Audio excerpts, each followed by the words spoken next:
what it was like to tour with Avenged, and knowing that they lost the Rev, and then we had lost Paul. It was strange. When the Rev died, I was one of the, I guess I was one of the first people to reach out to Zachy and just make sure he was okay and whatnot, and I reached out to Matt. And then I saw them a little later at the Revolver Awards, and it was about 2 weeks before Paul died. And I gave him my condolences because I hadn't seen him in a while.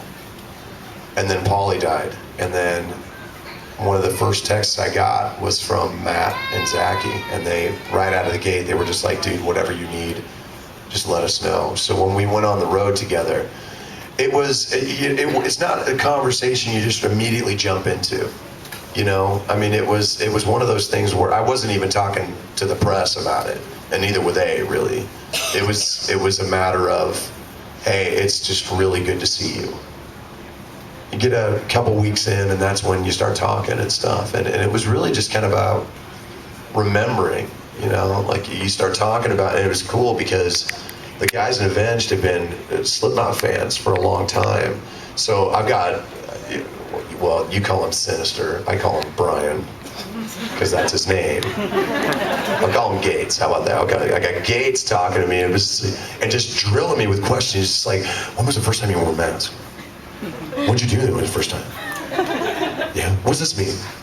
What is it when you're an eyeless? What does this mean? What did you say? And I was like, dude, you're killing me here. Come on. But we talked about we talked about how much fun it was to be with those people, because I mean, they grew up with Rev. You know, they grew up with Jimmy. You know, Matt told me, it's like, man, he would, you know, this is a guy that would wake up and he'd come over to my house. You know, it wasn't just a band. These were brothers.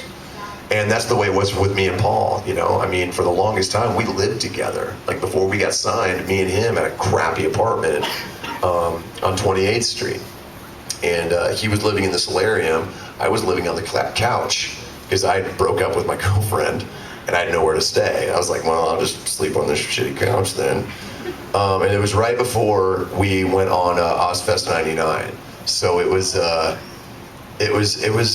good, man. You know, I was like, he was my bro. So we would go down to Safari Club where he was working and just hang out, and then we'd come back and we'd get drunk and get lost, basically, you know. I mean, we were just young kids. We were on the cusp of history, you know.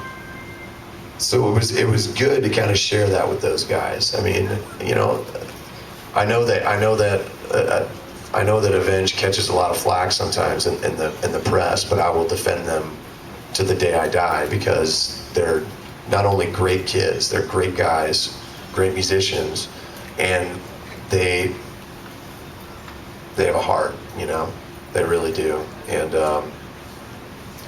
they have my utmost respect.